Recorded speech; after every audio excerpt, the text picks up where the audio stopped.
welcome to Cinema Spectator, a show where an expert and a casual movie fan watch movies in the cinematic canon.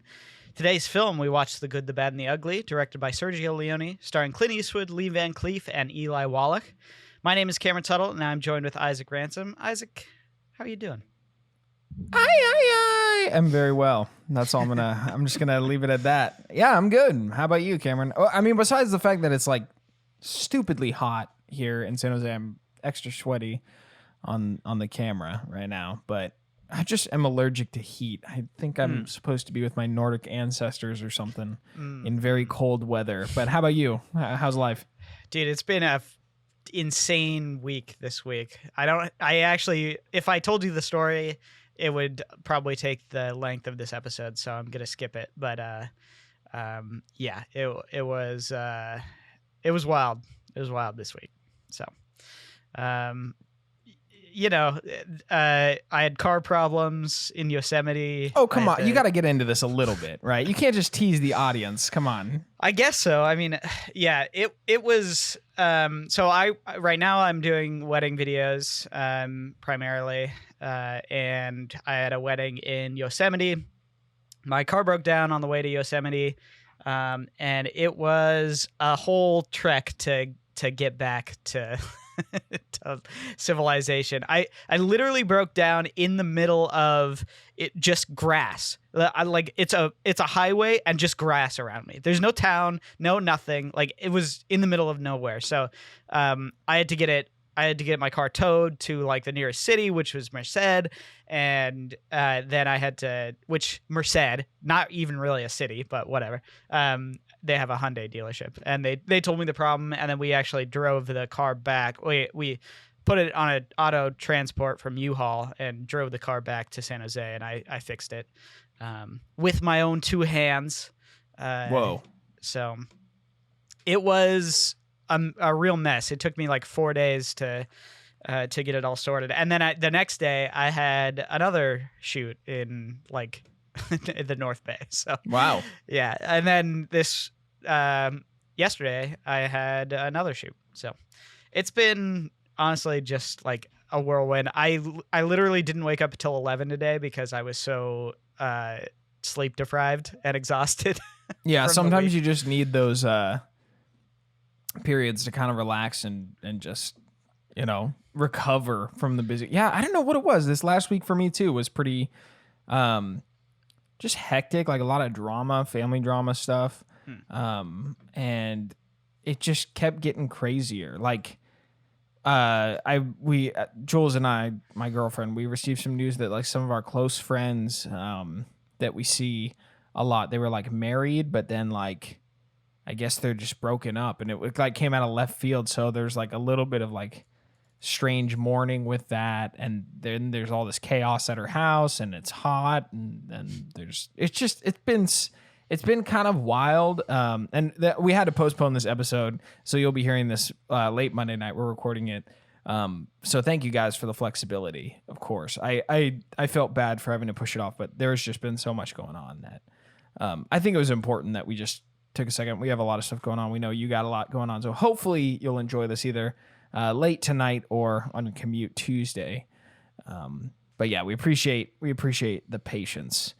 Again, this is Cinema Spectator. You can support us at patreon.com/ECFS Productions. Get a exclusive commentary track each month for just $1 and have your questions read on the show. A bunch of other benefits as well. You can check that out if you're interested. If you don't have a few dollars, it's all good. You can just give us a rating on iTunes or tell friends and family. That really helps the show grow. So if you want to tell people you enjoy the show, or you think somebody's into exploring older movies, Cameron has really put together a great program for us. Right now we're going through Western month, and so that's why we're reviewing The Good, the Bad, the Ugly. We did a bunch of John Wayne films earlier. Cameron, do you want to give us a little bit of context about The Good, Bad, the Ugly? Yeah, well, I do actually want to talk about the other movies that I watched this week, which is kind of hilarious. Even as busy as I was, I made sure to watch the other two movies in the Dollars trilogy this week. That's crazy. Which I think was important for me to revisit, not just to get myself in the mindset. In fact, I actually wanted to I encouraged Isaac this week to get just a little bit of context for this movie. I told him to listen to the 3 theme songs of these movies, which I think are really important, and watch the final 10 minutes of A Fistful of Dollars. And the reason why I did that was because I think both of those things really cement elements of what a spaghetti western is, what this genre sort of pioneered, what it accomplished, and how it kind of changed the form. And so I did want to give Isaac just a little tiny bit of context there. And I would have loved to have seen all 3 of these movies with Isaac, because I think they're all important, unique, and excellent in their own right. But I decided we should watch The Good, the Bad, and the Ugly. It is the most well-renowned and the most famous, for sure, and the most culturally important. So I think it is important. It would be hard to overlook, even if I may like or think other of the 2, other of the 3 are a better introduction into the world. But I do think this is the right call to watch The Good, the Bad, and the Ugly. But I did want to say outright, I watched all 3 of them, and man, they are just there's something about them that really gets to me in sort of a, I don't know, like an animal brain kind of sense. There's something about it that like hooks into me personally, and is like, it doesn't let go. So, well, I'll talk a little bit about Sergio Leone, and about the spaghetti western genre, as sort of an introduction into this movie. So, spaghetti westerns, as we talked about a little bit last week, they were really sort of the next stage of the Western after the John Ford era. We saw sort of the rise and fall of Westerns in the traditional American sense. And partly it had to do with a couple things, right? One was the disillusionment of the West from the perspective of looking back on things like World War II, looking back on this time period as maybe not as glamorous or glorious as maybe it was once thought. And it also had to do with the sort of waning period of Hollywood, and the rise of international films in sort of the American scene. And part of that reason was because of changes to the Hollywood structure, changes to the system from the government, and also the fact that there was really a lack of interest in the late 50s and early 60s in sort of big budget Hollywood movies. We started to see lots of biblical epics, because those were kind of the movies that got people into theaters. And I think obviously the rise of television in the 50s was a big factor in sort of the waning influence of Hollywood. But also suburbanization was a big deal at this time. So people were spreading out from cities, moving into the suburbs where maybe the closest theater was 30 minutes, an hour, 2 hours away. So there was a big change that was happening to the Hollywood system, disrupted by multiple factors. I think a lot of people actually, I'll just talk briefly about this, but a lot of people will pin it down to TV just specifically. It's not that. TV was a big factor, but there was a lot of things happening in the 50s that really changed Hollywood radically. So I do just want to point that out, because, most people sort of pin it solely on TV, but it's not really. It's kind of multi-factor. But yeah, as sort of people were moving out, spreading out of the cities, it was really the big, important, huge movies that Hollywood were able to market as events, things that were, in color, things that were widescreen, kind of like The Searchers, I think, is a movie that really embodies this. But, other things were like the Ten Commandments, in I think 1954, 1955. So big Ben-Hur in 56. So giant, huge, widescreen, big budget movies that came out of this time period. And in the 60s, what you started to see is less and less of these. And actually, it's funny that I mentioned Ben-Hur because Sergio Leone got his start assistant directing on these movies. He was actually an assistant director on Ben-Hur, and he worked very closely with sort of a studio in Rome who did these big budget epics. And so from there, he, in 1964, he made A Fistful of Dollars, which was not his directorial debut, but it was his first take on the Western. It was a very low budget movie, really did pretty poorly actually.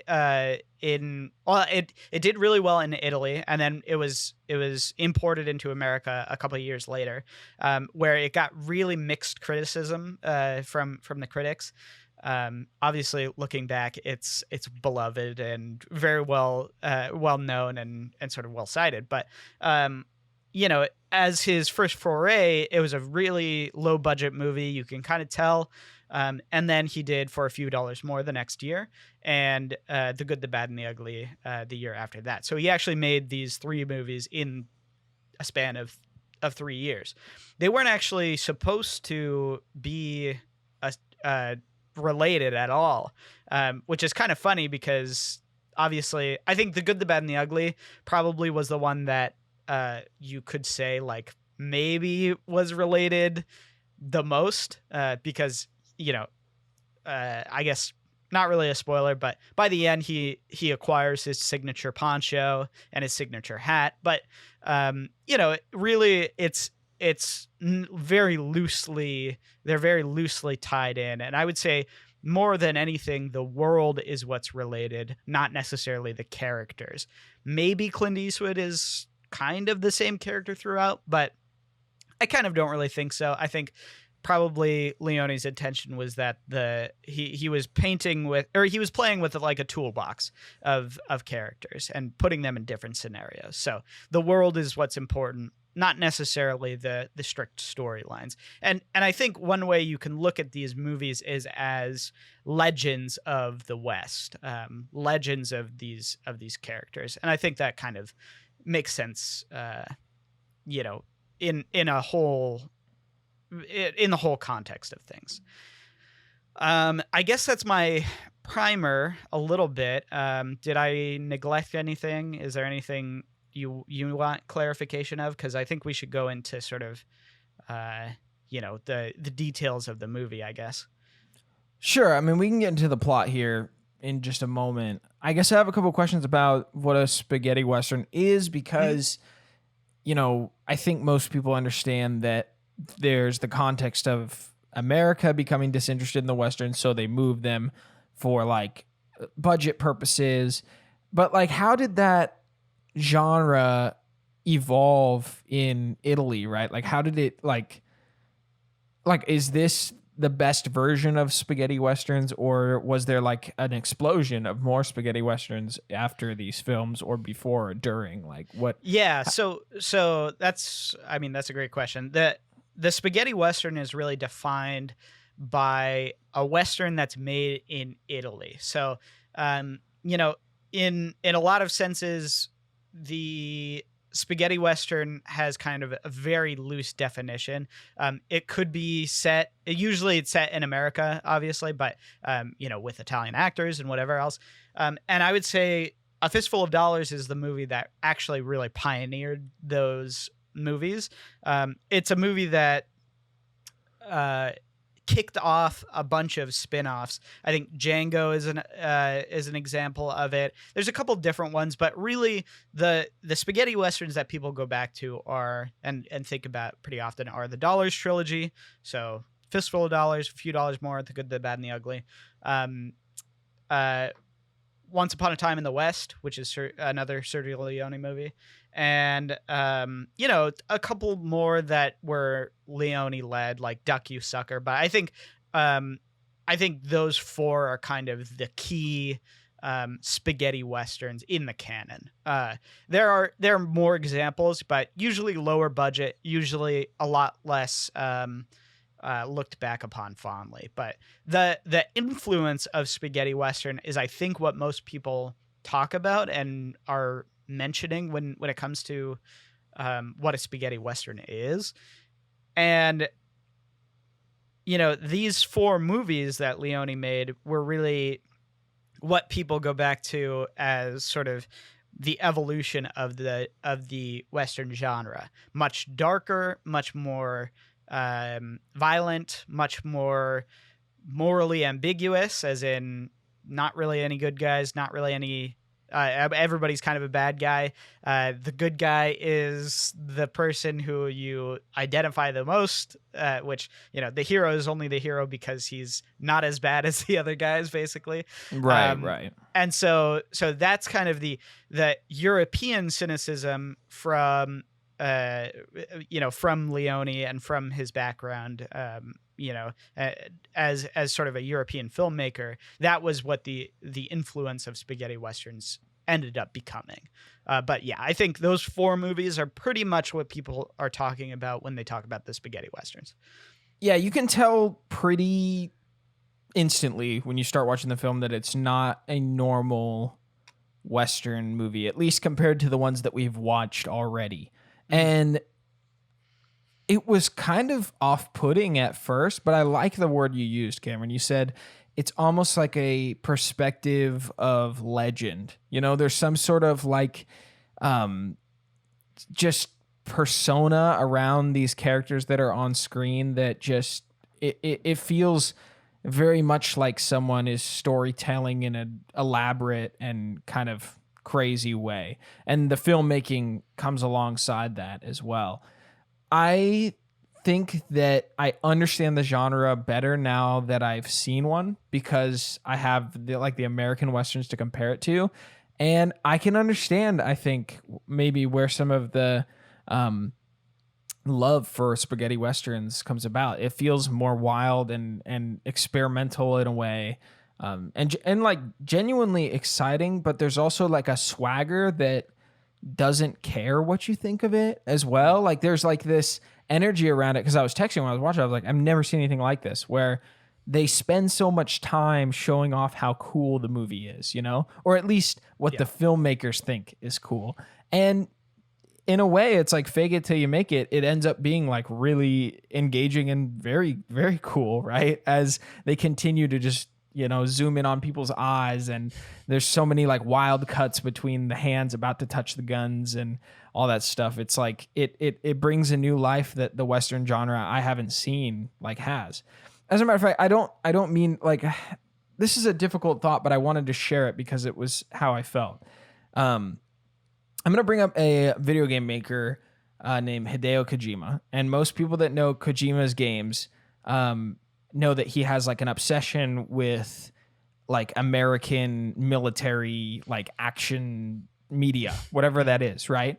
But he creates these experiences that are like his, right? Very much his wild creative style in the context of this like hyper American like area, this genre, like the military, like, I mean, he calls his games like Metal Gear Solid, and then it's like tactical espionage. Like, okay, so he's aiming for that style, but then it's like undeniably Japanese too at the same time, right? Yeah. This movie has that kind of conflicting culture between 2 separate like styles, And I was like, this reminds me of sort of Kojima's games where there's like this creative foreign feeling to the movie.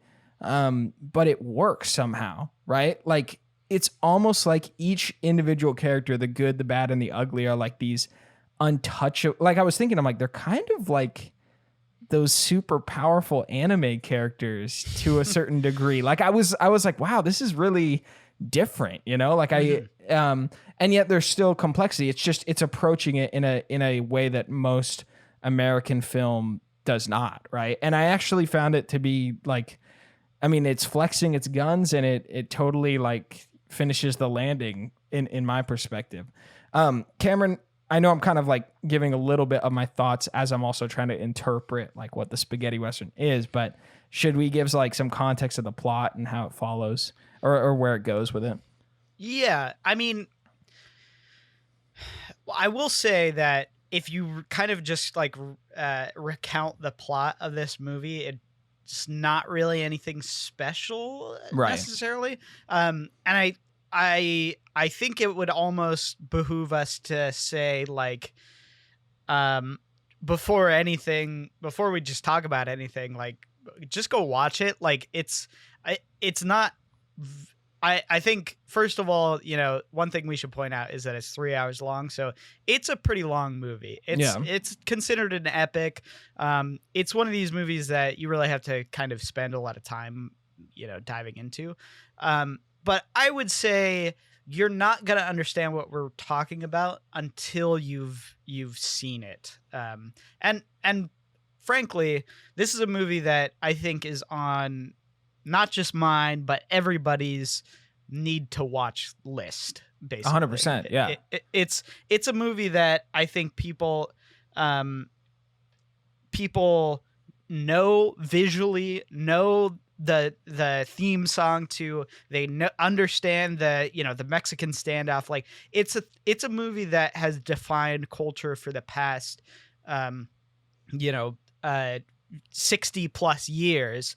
And it's one that you really don't understand until you've seen it, because there's so many parodies, so many ways that it's been sort of made, not made fun of, but like integrated into the culture, I guess. Yes. In a way that is totally,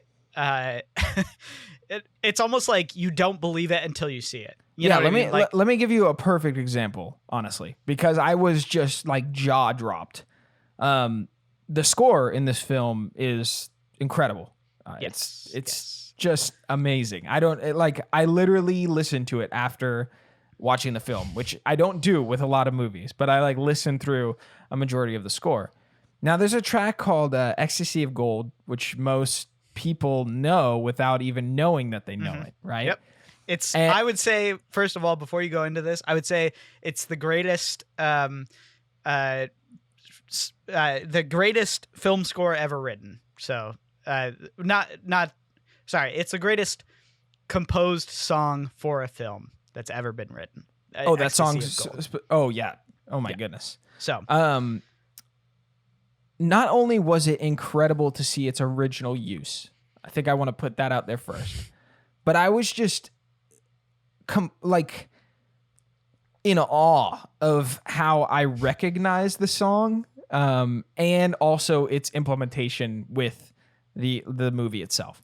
So and how it changes your mindset of what the song is, because, and in the same way that the theme song does too, where you've heard that very classic riff, the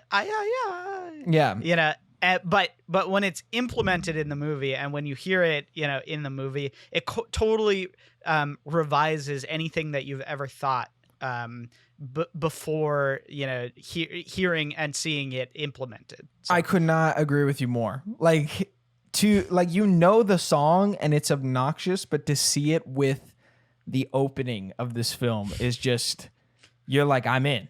I don't know what it is, but it blows you away. It's very surprising. So Ecstasy of Gold, most of you have probably heard this in a Modelo commercial, actually.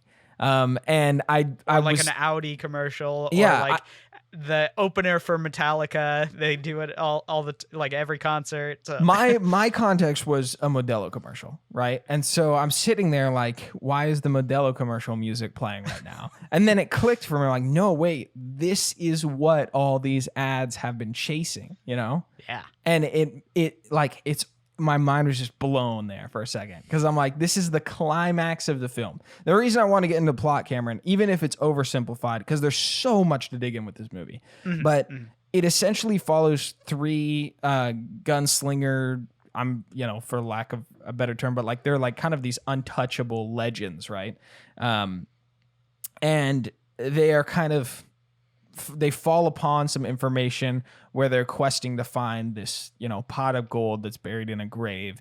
And some of them have some of the information, so they're forced to work with each other, and they're all bluffing and doing different things throughout. And they're on this journey, the good, the bad, the ugly. Like those are basically the three main guys journeying across the land to find this pot of gold, and being very competitive, but also having to work together in different scenarios. They go from hating each other to, collaborating to back to like pulling guns on each other. So it's a very fun dynamic, and all three of the characters are just a joy to watch on screen. That was the other thing. I was very positive that I only wanted to see Clint Eastwood watching this movie, but I was wrong. Like Snake Eyes and Tuco are just fantastic. Like you want to see more and more of them. The whole scene with like Tuco picking out the gun is so great. Good. It's so good. Yeah. So they're all legendary watching them operate. And I really want to dive into the characters, but that's kind of the overview. If you're not bought in, just go watch it, man. Like go watch it.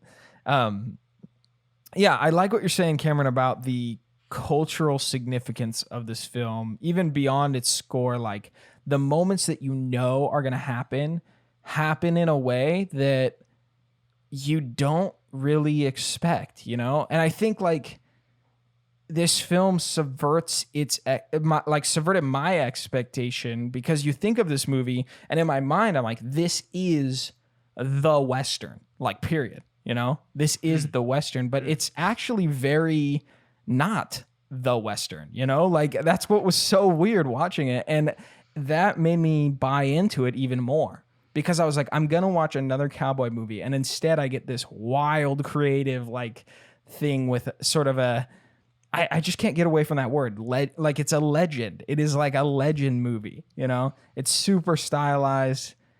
There's so many scenes worth watching, even if it is too long. And I do want to get into some of the weird stuff that's included in this movie, because there's some strange subplots in there. But I don't know, Cameron. I want you to kind of riff off what I'm going on right now. Yeah, no, I think like the fact that I don't know, I find it really interesting that you're sort of saying it's the Western, because I would say it is going from 1966. Like every Western after this has kind of been chasing this, not style necessarily, not feel it, but I think just in all forms has been trying to recapture the magic that happened in this movie. And I think every Western from here on out, and unfortunately we're only going to be able to watch one modern Western this next week, but I would love to take you through a couple of the more modern Westerns that really do extract things from this movie.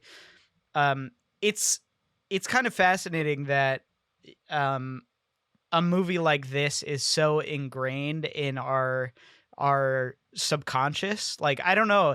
The first time I watched this, I was in high school, and I was shocked at how much about this movie I knew without knowing I knew it. Like I was genuinely taken aback that like there were scenes in this movie that I had seen, and I had never seen this movie. You know what I mean? Like the final Mexican standoff, I was like, wait, is that where this is from? Like, is that actually like from here? And the answer is yes. Like it's from this movie, and in a way that is so unlike any other movie, actually.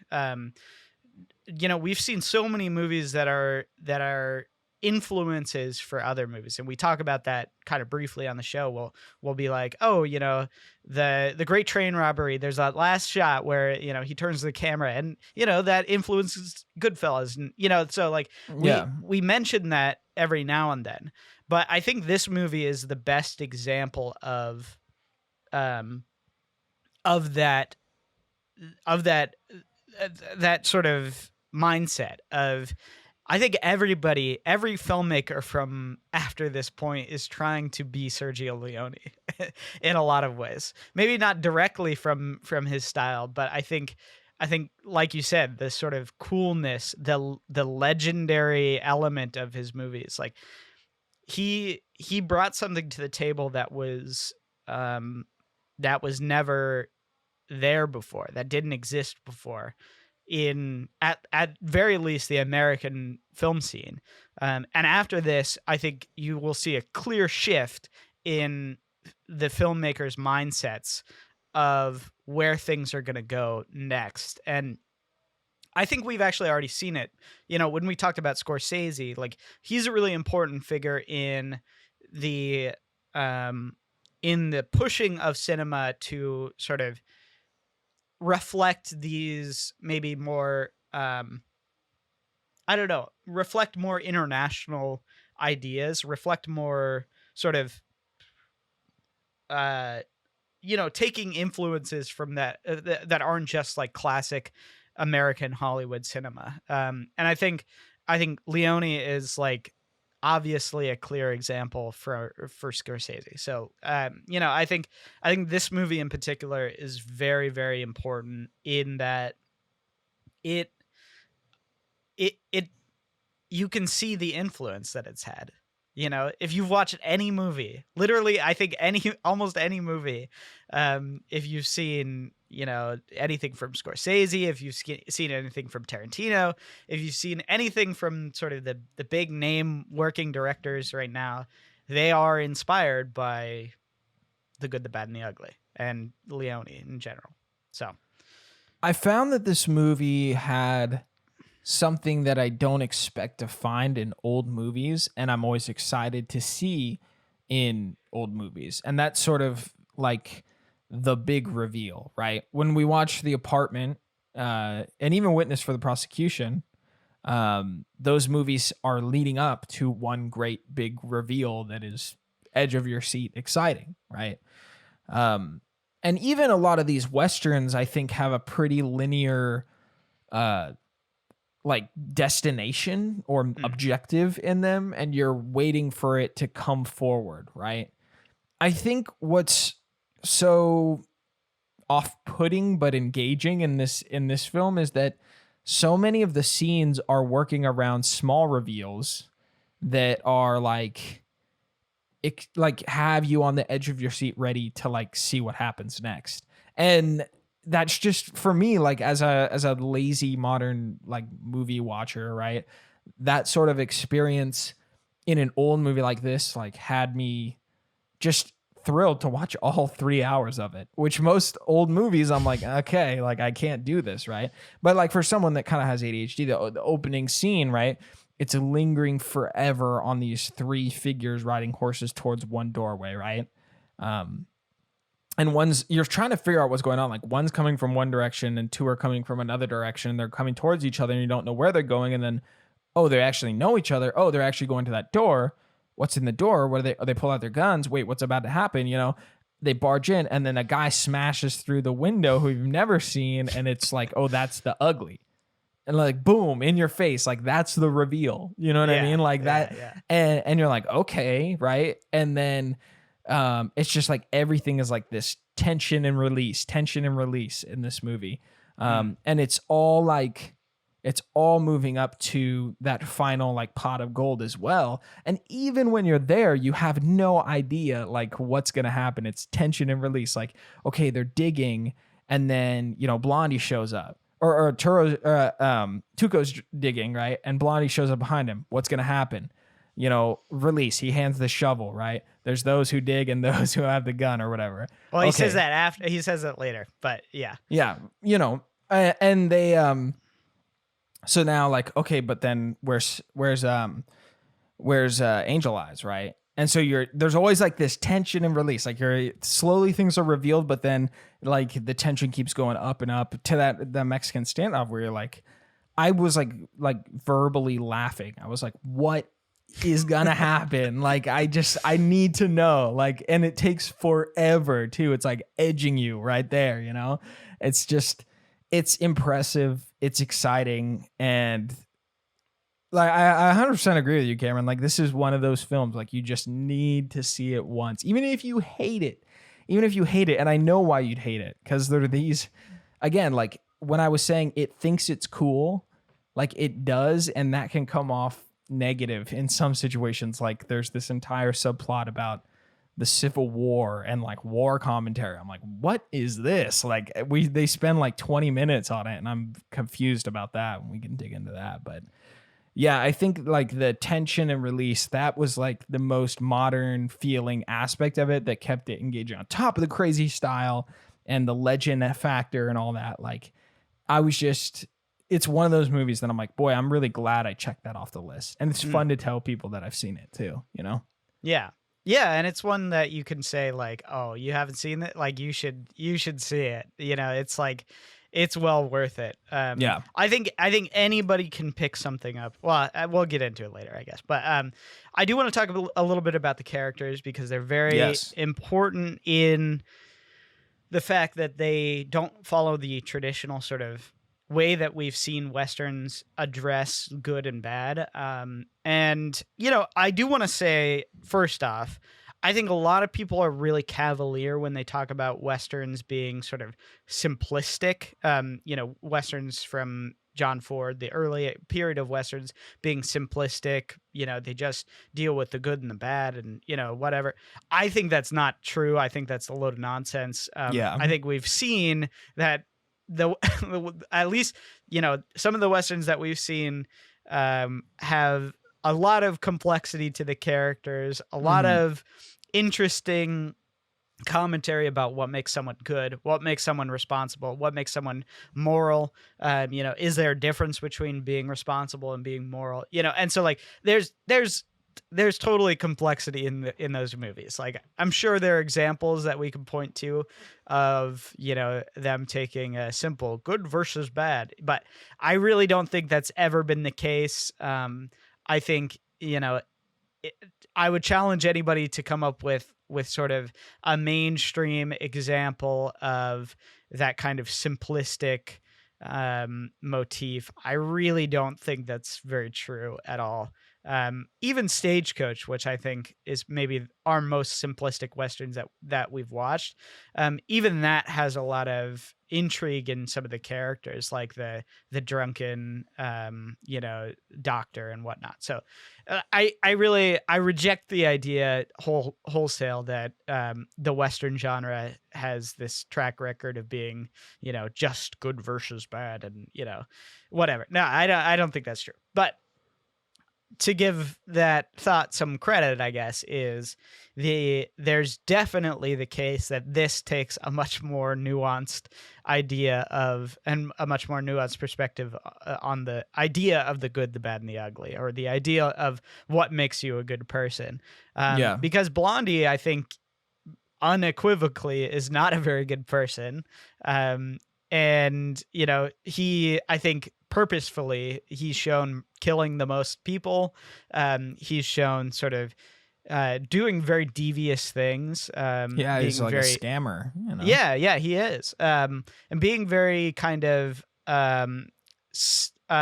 very selfish, first of all, which I think is a it's a theme in all of Leone's movies, especially the Dollars trilogies. And being very sort of sly, I guess. He's charming for sure.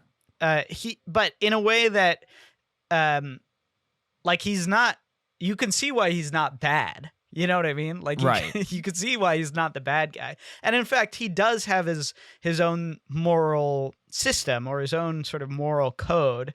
You know, you see that when he, you know, he gives a puff of his cigar to the, you know, to the dying soldier. Yeah. And, you know, and one of the things that that I think Blondie displays more than anything is sort of respect and honor. And I would say that those are the things that make him, quote unquote, the good. The bad, Angel Eyes, I think I think Leone sees him as, more than anything, dishonorable. He's, you know, of course he's a hired hand, so, you know, he's gonna kill anybody who, who he can get to, in sort of the same way that Blondie is, I guess. He's Blondie is after money. He's after his own sort of fulfillment in life. But Angel Eyes, I think, has no loyalty, which is what makes him the bad. And I don't know. I think he's a really fun character. So obviously, I think Angel Eyes being the bad, I think it comes down to his disloyalty um, and maybe just ruthlessness. He enjoys he's kind of a sadist. It's similar to in For a Fistful of Dollars, or For a Few Dollars More, actually. There's a character who he kind of just enjoys killing and being destructive. And I think Angel Eyes is a little bit less. He's much more. He's I mean, they're kind of similar characters, actually. But in any case, he has this sort of anybody's willing to. He's willing to kill anybody. He has no loyalty to anything, no loyalty to any cause. At one point he joins the Union Army, not really for any particular reason other than he can torture people, and make money off of them. So, he kind of has no, nothing beholden to him. And the Ugly, I think, he's not considered worse than anyone else. I think he's considered sort of the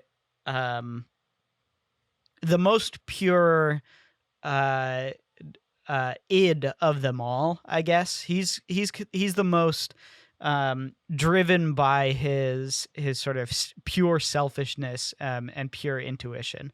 And I think that's kind of what makes him the Ugly, is he's again disloyal, but in a way that he's just only he will completely flip-flop back and forth, and has no sort of nothing that will tie him down. He just wants sort of things for himself. So I think Angel Eyes is similar to that, but it's a little bit different, and he's not as directly ruthless. So there are some elements about your interpretation that I do agree with, but I also believe that the characters sort of define themselves by action and also like just direct quotes. So Blondie is actually the hardest for me to pin down, and the best way I can kind of say it is he's like, because all of them come down to justifying their judgment in every action, right? And Blondie's response to any situation where he has to commit judgment in some way is he doesn't want to commit it. He says, I'm not going to save you, but I'm not going to kill you either, right? That happens pretty early on, where he's like, I'm not going to choose to judge you. I'm just going to leave, right? And that's his decision in a lot of different moments in the film, and he has fun with that because he's not burdening the consequence of his judgment, because he's trying to disassociate and unengage in sort of a playful manner in some ways, right? Now, Tuco actually lays out pretty early in the film that his judgment is fueled by revenge, right? And he says, like, what you do to me, or he's always saying, like, if you double cross me, I'm coming back to get you, right? Yeah. His thing is an eye for an eye, right? Like, that's all his judgment comes down to. And if he can find some sort of justification to unleash his wrath on you because you harmed him, like, he will do it, right? Where he kind of runs into a hiccup is when he's enacting his revenge on Blondie, and then there's a conflict of interest because the judgment he's finishing on killing him out in the desert is suddenly pulled away when he is greedy and decides he wants the money, but he's still like, I'm going to finish this guy off because, I just need to use him for a little bit longer, and then I'll continue in my in my form of judgment, right? I think what's interesting is that these like early established ideas for judgment are then challenged as the story continues, right? Angel Eyes establishes his morality or his reasoning for judgment super early on, and it is like driven by a kind of a chaos factor, but he lays out, he has his own moral standard. He's like, if I'm paid for a job, I finish it. That's basically like, he's like quintessentially greed is usually what it is, right? Where he's like, I will do anything as long as there's a check attached to it, right? And so like he continues to commit to that, and his only reservation in that is, again, this situation of information where his judgment can't like come full circle, because he's like, well, I know that I need to, destroy anything in my way to get, to finish the job, right? To get paid for it. But at the same time, he needs, Blondie to figure out where the grave is, right? Like they're all like, they all start the movie with a clear like moral standard in a way, I think all of them are like, Tuco's like eye for an eye. Angel Eyes is like, I'll do it. I'll finish the job if I'm paid. Right. And then Clint Eastwood is like, I don't know, like that's kind of like where they all start. And the journey challenges them in each one of their like perspectives. And I just found it really interesting. I think everybody has the same single-minded obsession with sort of their own fulfillment, right? Like each of the characters is self-interested at the very least. Yes. Which is another interesting thing about this, like in comparison to something like The Searchers. I think, you have the duality of John Ford's character who, is not necessarily motivated by his own greed. He's actually motivated by revenge, right? And he's kind of the most immoral character, I guess. And then you have but then at the same time you have the sort of what is it, the nephew or the younger character who's with him, who's also similarly sort of motivated by revenge, but sort of motivated by wanting to save someone. So more just noble motivations. But in this movie, I think there's no one who has noble motivations necessarily. Nobody is looked at as having anything to do with I'm standing up for what's right. They're standing up for themselves. And that's another feature, I would say, of the spaghetti Western is it's maybe a little bit more realistic, I guess. I do think some people have noble motivations in life, but at the same time, I think everybody is self-interested, and I think that is true. And spaghetti Westerns often that's everyone's motivation. Whether you're a good guy, whether you're a bad guy, you're self-interested. And that's just a blank slate of humanity. But there's a realism with that too, mm-hmm. right? And I think that's why when you see Tuco's reaction to like getting to the gold, right? He had like his response in being that close to what he thinks is self-fulfilling, right? Is followed by that great score, but it's like just an insanity. Like he is just like, oh my goodness, like I just need this. I'm so close, whereas Blondie like keeps his cool, and honestly, like so does Angel Eyes is just like trying to take it all in, Clint Eastwood's character definitely has this like character trait where he knows more than the audience. And so in a way, you kind of connect with Tuco because you're trying to figure it out, and you don't want to put your shoes in with like, Angel Eyes because you don't like him. So like Tuco, when you're saying like he's the it or whatever, right? He's strangely like I was so enamored by all three of them that at times, obviously, I didn't think Angel Eyes was the main character, but I didn't know who I was supposed to be rooting for or following, right? Mm. Um, between Tuco and Blondie, right? Because they both have their moments. So yeah, I love that all three of these characters are awesome, and their names are in the title of the movie, so they should be awesome. But I've seen a Yeah. lot of movies where like they're kind of kicked to the side, but I like all three of them. They're great. Yeah, no, I agree. Yeah, no, I think you're definitely right in your interpretation. I think there's so much complexity to these Yeah. characters. No, so, I agree. We've only touched the surface, so Yeah, and I think unfortunately we only will touch the surface because this movie has so many layers that we could just pull back and pull back. And even, you were mentioning the subplot with with the Civil War, which right. I personally, and I think you probably agree, I think it's the weakest part of the movie, although Yeah. it has its elements that are really compelling. I think the scene where Tuco is being tortured and the band is playing outside is really, really spectacular. I think it's Yeah.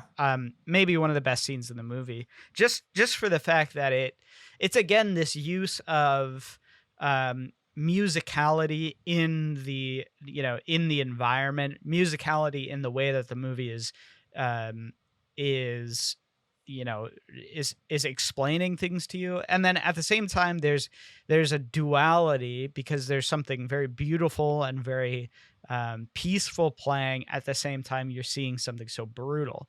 Yeah. And I think that really evokes something in the audience that is instantly sort of locks you in. Yeah. I also really like the scene where, just because it's a fun Blondie and Tuco scene, but there's not really like a ton to it. But the scene where they sort of figure out that they need to blow up the bridge, Yes. and they go and blow up the bridge. I love that scene because it's just fun. Like it feels like this sort of buddy cop style, and they're totally obviously they're working together at this moment in the film, and probably 45 minutes earlier just saw them like Blondie on the brink of death, Tuco trying to like torture him to death, and like Right. so like Yeah. it's interesting that there's like phases to this movie where one's against another, and then they're both against they're both against Angel Eyes, and then Angel Eyes and Blondie are together, and then Blondie and Tuco are back together. You know what I mean? So Right. there's like these phases of the movie, but I really enjoy that sequence in the end where they're blowing up the bridge. I think it's not only is it just fun, I think it's pretty compelling, and the captain character is really interesting as well. Yeah. But for the most part, the other stuff, I could say we could leave it. It's not really that important to to the main thrust of the story, and it kind of adds a little bit of bulk that isn't necessary. It's like I said, it's probably the weakest part of the movie, but Yeah, it's that. So I agreed with you that the war commentary stuff seems very forced in, almost like as a personal creative note. And I don't know much about the director, right? But it seemed like he really wanted to comment on certain aspects of military combat and things like that. And so I was like, this kind of feels tacked on. But when they introduced the drunken general, there was something about that entire battle sequence and everything that I was almost okay with it. And I feel like it could have been cut out. But that part actually kind of sticks with me a lot. And I can't really explain why. It's just, it has a lot to say about, sort of like war, and there's a ton of like just dark sarcasm and bitterness in that Hmm. scene Hmm. about what war does to people. And it has some of the most interesting camera work in the film as well. Yeah. There is that great moment where all the cannons are firing and they just keep zooming in on the cannons shooting. I'm like, that is just awesome. Like, what a great like use of the zoom, and they overdo it so you really pay attention, right? And then there's also that fantastic cannon scene where they're getting close to the gold, where he like lights the cannon with his With a cigar as cigar. well. Yeah. That scene, I was like, Awesome. I stood up. I'm like, no, like this is just great. Yeah. Um, so there's a lot of stuff in that like bunk, and also like Tuco and Blondie's presence is just completely obscure, that they're there. They're like the only guys that are not in uniform. They stand out really weirdly. Yeah, they're And basically observers, which is fine too, because yeah, the part of the kind of the point of the scene is that everybody gets dragged in first of all, and yeah, everybody gets bruised up from this sort of situation. And also, I think there's something about the fact that they go from Confederates to Union soldiers, yeah, that says something a little bit about the perspective of the Civil War as well. Is pretty ambiguous in terms of, in the same way that our main character, who is supposed to be the good, is not all that good. The Union side is not all that good either, and the Confederate side not all that good. So there's no, I think part of it is that there's no good actors in war, and that I think comes from the experience of World War II and sort of the impact that that had on Italy. And I would say there's a lot of commentary in terms of the Civil War. He's relating the Civil War to World War II as well. right, And so I think there's certain complexity there, that I think is pretty interesting. But um, yeah, I mean, I think for the most part, I could cut off the first like maybe 20 minutes or so of that sequence and be okay with the movie. Like, I don't think it needs it all that much. yeah, And it would probably be better if it was a little truncated in that sequence. But I think almost everything else deserves its place in the movie, even as sort of drawn out as a lot of these sequences are. Like, obviously they're drawn out, and obviously that's on purpose. You know what I yeah. mean? Like, They make it very clear, and so like it on, because I was getting frustrated at certain points, but then they just kept going, and I was like, it like came full circle where I was like, okay, I get it. You're just yeah. overdoing it at this point. So Yeah, yeah. And the point is that it's supposed to make you, it's supposed to be tense. A lot of this movie is supposed to have that sort of, wait, what? yeah, Oh, wait. Really? Really?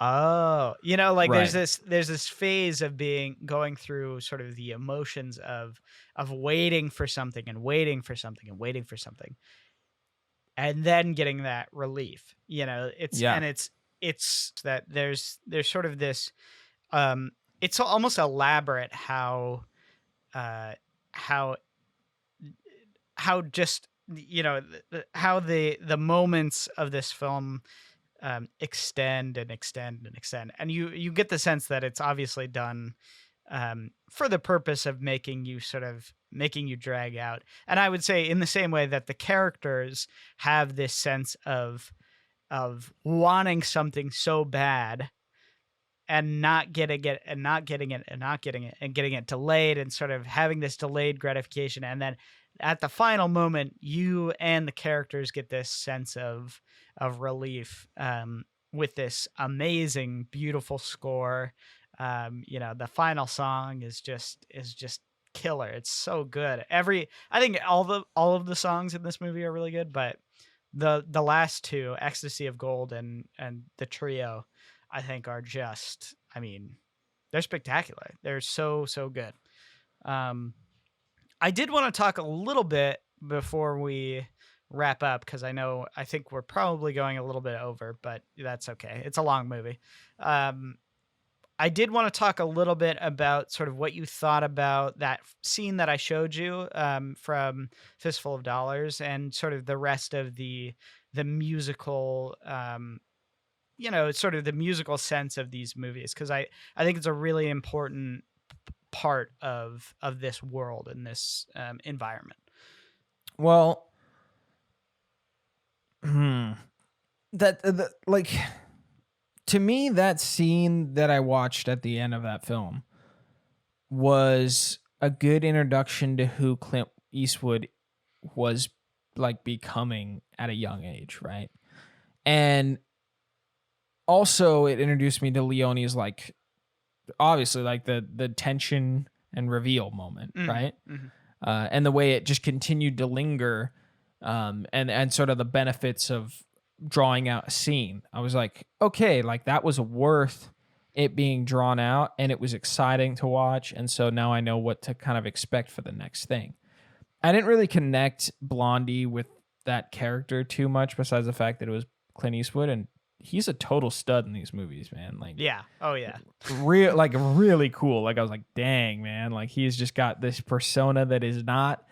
It's not John Wayne. It's like it's his own thing, and it's really cool. But yeah, that just to see that scene, it felt iconic, and I was glad I watched the last 10 minutes. But yeah, I was like, okay, I'm ready to jump into Good, the Bad, the Ugly. I didn't pull away anything too much about like the music and all that, but I liked how brutal it was too. Like the ending where he just like, draws and guns down a bunch of people, and then he like finishes them off, and the shotgun from the window, all that stuff. It just seems like very much Western. A lot of the clothing design on Clint Eastwood's character, especially in the final standoff of The Good, the Bad, the Ugly, and of course, like the poncho at the ending of what is it, Fistful of Dollars, right? Mm-hmm.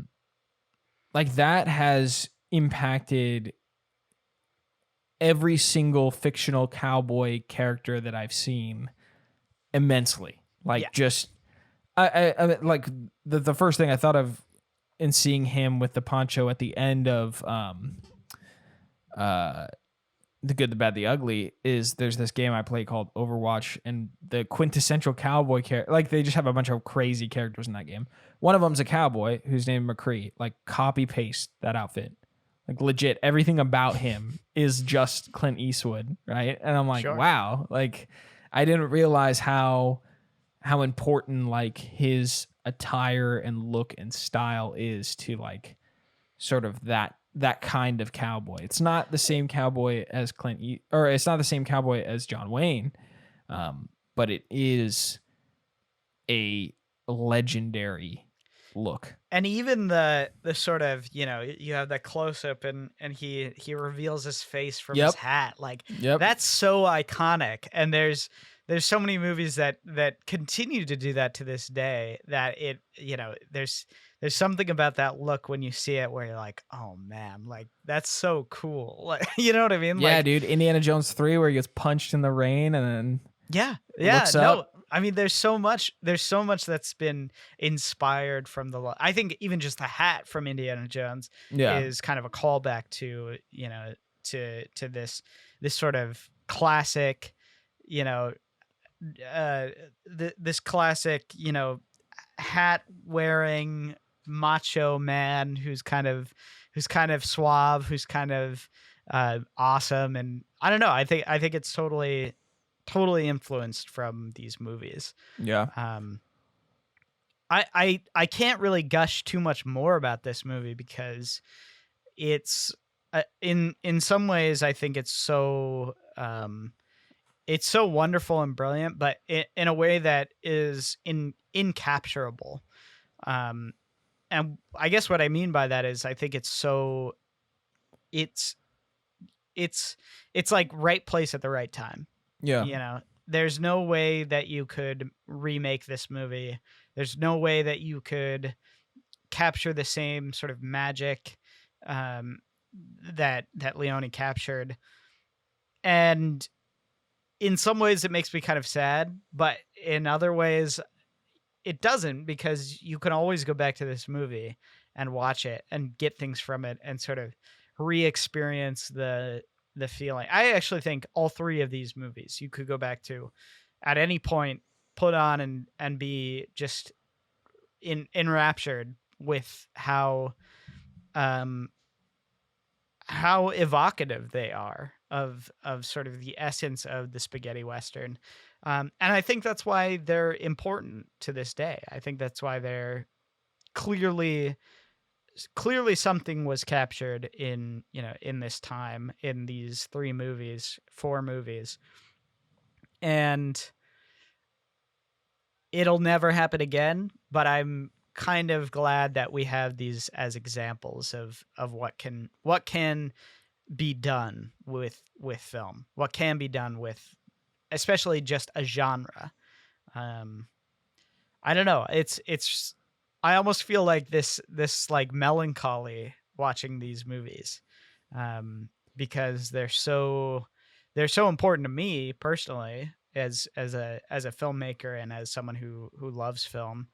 But they're also just, they'll never be done again. Like they'll, you know I what I mean? guess, Like, yeah. I don't know if I have like the same level of respect and nostalgia because I'm on my first viewing.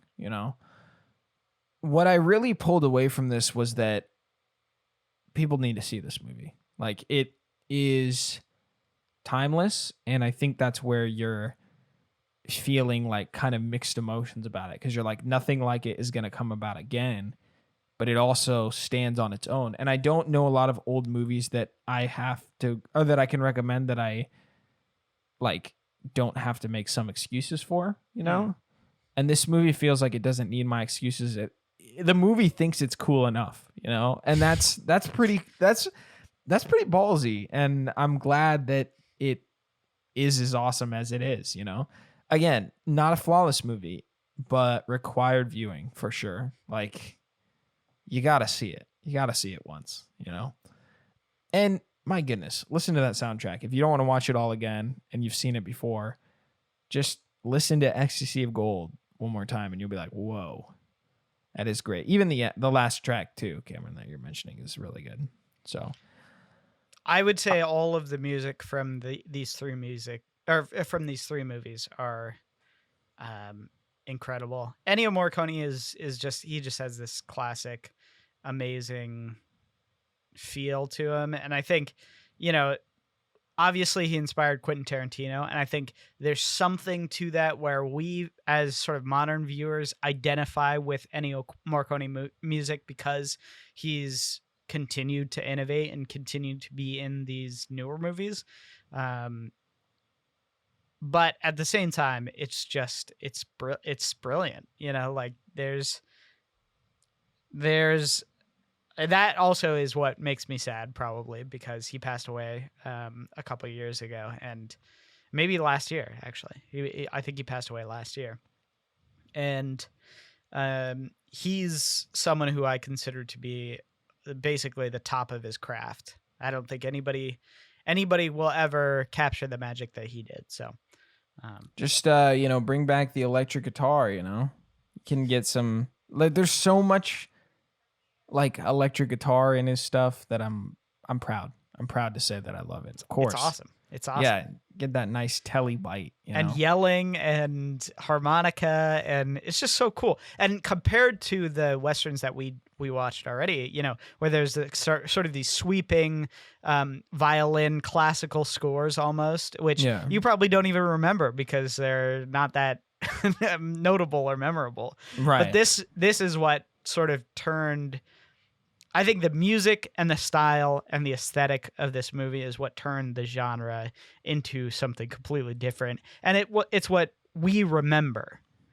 from the Western genre. It's like that awesome pairing in a music video where they have the video that just is inseparable from the music once you see it. Yeah. This is almost like inverted, where it's like the score and the imagery is just paired perfectly. And I love when movies mix soundtracks and images together. I think what is sad is that this like this magic has been replaced when it comes to orchestration. Instead, now we have Guardians of the Galaxy revisiting old nostalgic tracks, but there's no like, I'm going to score this movie and I'm going to make the sound, make the image pop even more. It's not even like, cause there's like this side of scoring where it was like an ambient feeling that just overwhelms you. I mean, I consider like Hans Zimmer being the king of ambient scoring. Yeah. That it amplifies the intensity and the buy-in to a scene, but it's not like it's not a pairing. It's more of like like an icing on the cake or the foundation. It's like, oh, just that last touch. You know, Hans Zimmer's great. Yeah. It's that touch. You're like, oh, I love it. Where this score is like, I'm not just gonna put in sound. I'm gonna make every sound like come to like bring the image out and come to life, right? What's interesting about listening to like just the opening song is there's a lot of dry space in the orchestration. Yeah. And it's because the song changes its sound with the images, right? It was like you're saying at the beginning, right? When you watch it with the song that you have like a preconceived concept of, it has a new life because that emptiness, like you think of like the guitar that goes bow down, down, down, down, right? You listen to it on Spotify and the guitar is dry, right? It's kind of like sharp and intense and kind of like, okay, yeah, that's the score. I remember that part. But then when you see it on screen, it's like down, down, down, down, down. Like everything on the image is also playing off that at the same time, where it just, there's no sound added. It's just even more than that. It's like overstimulation of your ears and eyes. And it's you gotta see it. You gotta see it at least. Even if you hate it, you gotta see it. Like that's how I feel about it. And it's rare for a movie to succeed in that pairing of music and picture as well. Like that is like, you're gonna win it in my book. So I'm a little bit biased. If you can pull that kind of stuff off, I'm like, I'll watch 3 hours. I won't even complain. I'll even get up and scream at certain parts of it. So I'm kind of shocked, actually. I thought you were gonna be like, the movie's boring. It's long. I didn't like it. Like I'm super happy, first of all, that you loved it, but I'm a little bit surprised because it is long and it can be arduous at sometimes. I understand that. Listen, like I appreciate that. I think this movie won you over just in the fact that it's so stylish and so wonderful and fun to watch, you know? Yeah, I think like if you're going to be bored for 3 hours, you might as well try to make it as overstimulating and stylized as possible. And he did. So I'm like, I can't knock it, you know? Like that's why I was saying, like the movie thinks it's so cool. And I'm like, I'm not going to knock you for at least hitting a home run with that, you know, and like, it is so cool. I mean, yeah, it like, is. it is. So yeah, no, yeah, I'm glad you liked it. I think I agree. It's totally a movie that is necessary viewing, regardless of if you actually end up liking it or not.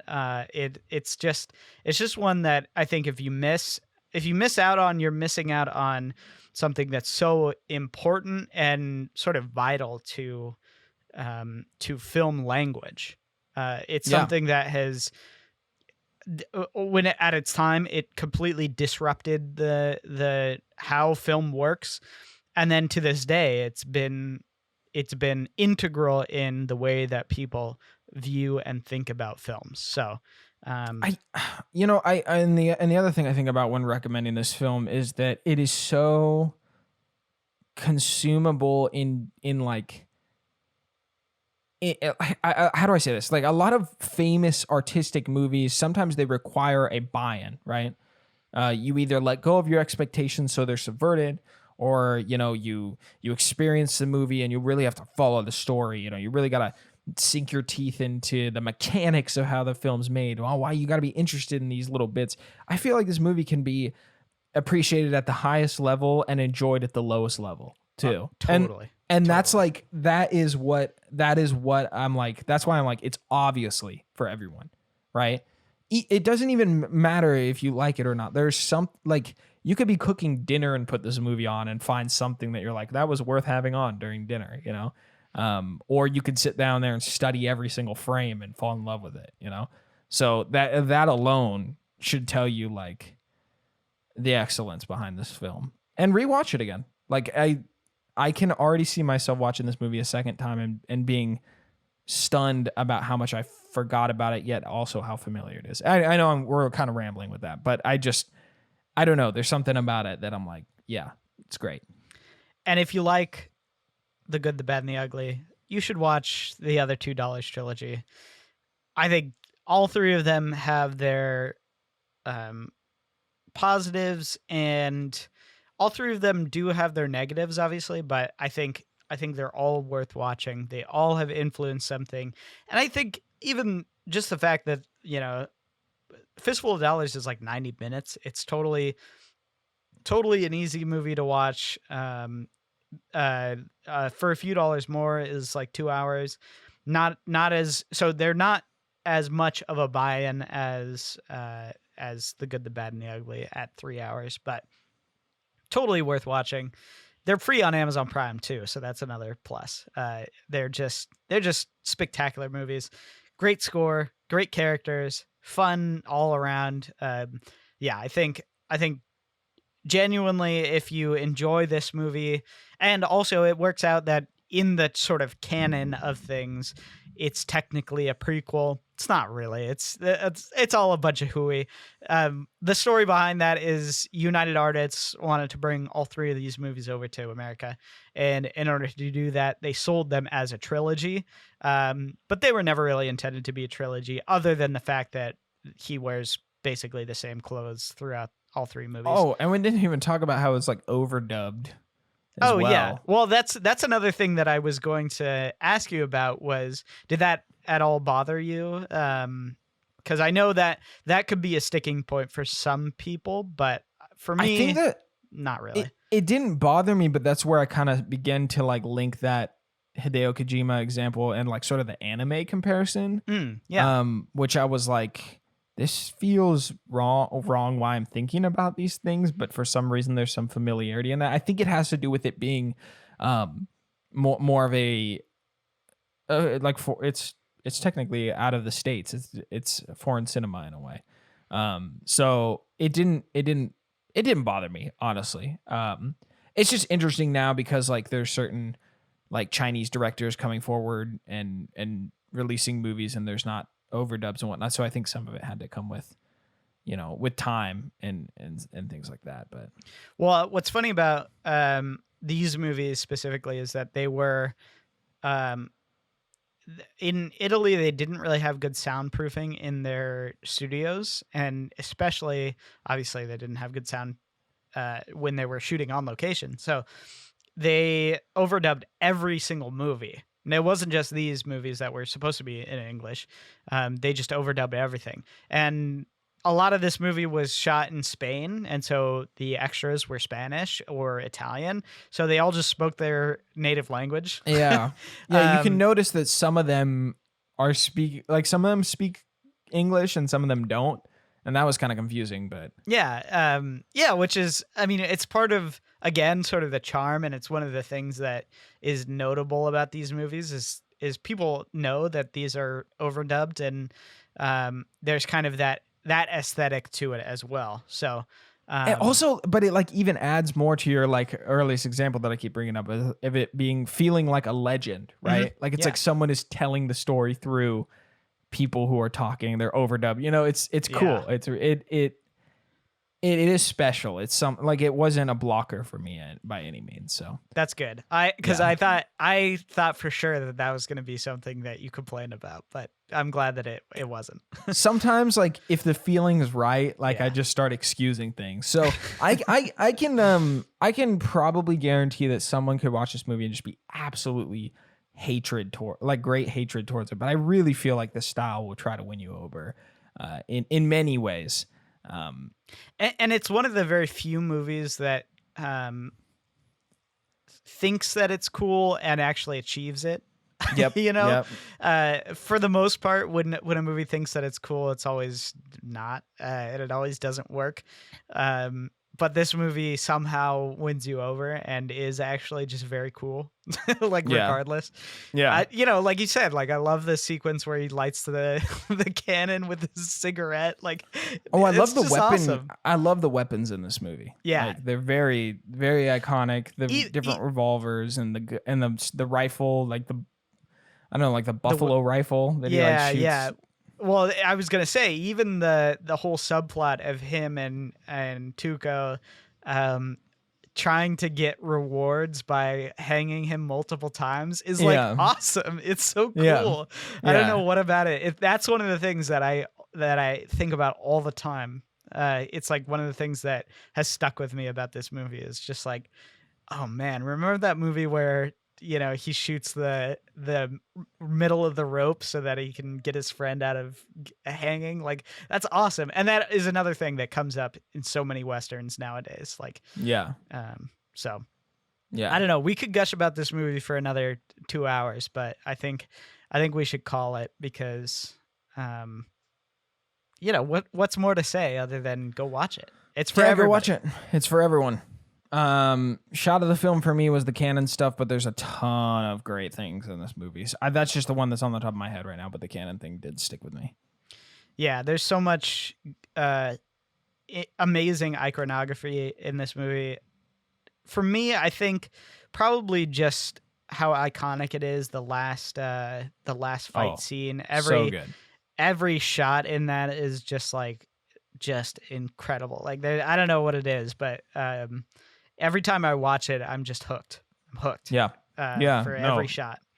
Although totally. I will say, I think my favorite shot of all of the three of the movies comes from the very opening of A Fistful of Dollars, where he rides into town, and it centers on a noose hanging. And then it lowers and reveals Clint Eastwood, and it's just awesome. It's super cool. But you know, that's not this movie, so yeah. Well, okay, yeah, we post every Monday. This one's just a late Monday, so hopefully we'll have the next episode up early. Cameron, do you know what the next film is, or is it Patreon voted? It is Patreon voted. It's looking like The Unforgiven for now. It's also going to be our commentary, so great. Looking forward to it. Thank you guys for supporting the show and listening to this long episode. We appreciate you guys. You can support us again at patreon.com/ECFS Productions if you want some of those benefits. And we appreciate you. We'll see you next week. Cinema Spectator is an ECFS Productions podcast executive produced by Darren O'Neill. If you want your name read in the credits of the show, you can check us out at patreon.com/ECFS Productions to achieve this status. Thank you, Darren, for the support, and for the rest of you, we appreciate your support as well. Have a good one.